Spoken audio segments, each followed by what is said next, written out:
I'm Michael Harris, online editor of HydroWorld.com for Penwell, and here are this week's hydro headlines.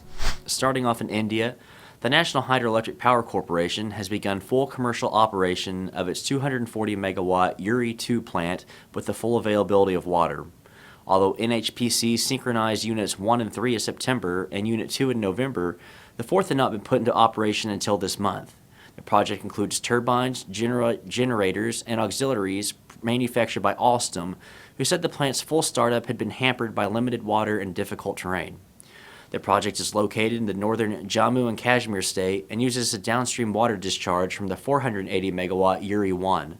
The plant is part of the state's renewed emphasis on developing its hydroelectric resources, which, according to the government, could account for as much as 8,000 megawatts. Now in Europe, German developer RWE Innogy has completed work on the 4 megawatt Maldie plant in Scotland. Maldie includes two 2 megawatt Francis turbine units, the first of which was commissioned a year ago, though the second was not put into service until this month. RWE says designing the plant was a challenge, with particular emphasis making sure the powerhouse fit into the surrounding area. The $23.15 million project marks RWE's first entry in the United Kingdom's hydropower market, but the company says it is already working on a second 3 megawatt plant in Scotland. Now in Asia, the Myanmar Minister of Electric Power has granted approval to Asia World and China's Hanergy Group Holding Limited to develop a 1,400 megawatt project along the Thon Nguyen River. The Upper Thon Nguyen would be a joint venture, allowing the companies to operate the plant for up to 40 years under a build, operate, transfer plan, with all but about 10% of its output being sold to China. The Hanergy Group reportedly signed a memorandum of agreement for the plant's development with the Myanmar government in 2010.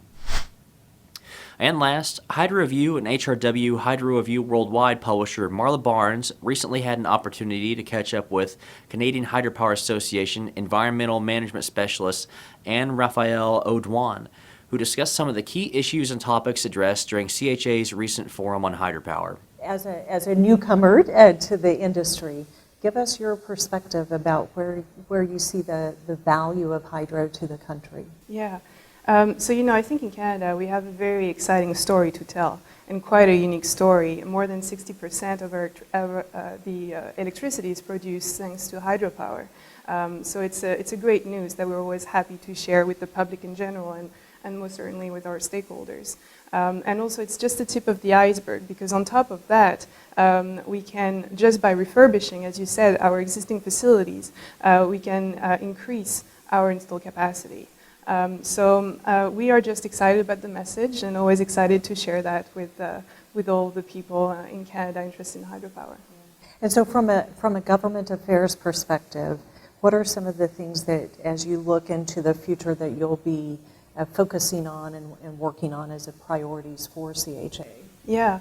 We spent a lot of time in the last few years focusing on regulatory issues and working hand in hand with our members, and also working with the different government agencies.